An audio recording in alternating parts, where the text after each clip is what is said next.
One of the things we're going to see is unsigned and signed chars and integers. And so far we haven't really dealt with the concept of signed versus unsigned, but we will. But let's take a look first of all at unsigned char value. Now when you say value equals quote a quote, typically you're going to print that out as a %C, and over here what you're going to see is the A coming out, which is fine. But if you also then say %D, then it's going to come out as decimal as a 65, and if you say %X, it's going to come out as hex as a 41. And one of the things you're going to realize after a while is that chars aren't just characters, chars are actually numbers. And that's the same with integers. Now you've used pretty much integers to this point to deal exclusively with numbers, but in the case of microcontrollers, typically you're going to be dealing with a lot of chars because chars are 8-bit, and a lot of times we have 8 switches, 8 LEDs, that kind of thing.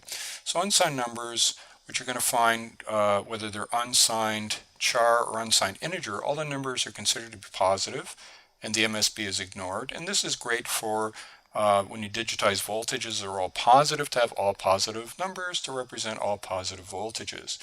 But that's not always the case, and that's why these signed numbers come in. Half the numbers are positive with the MSB 0 and half the numbers are negative with MSB 1, because sometimes you're dealing with split supply where some of the voltages are positive and the other half of the voltages are negative.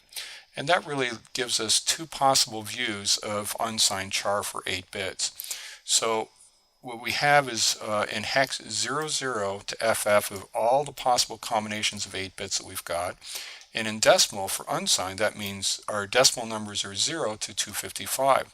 And the way you can work this out is quite simple. If you take 7 times 16 plus 15 is 127, 16 goes into 127 7 times with 15 remainder, and so on through this entire line. So this is basically your unsigned char. And as I said, this is great for all positive voltages.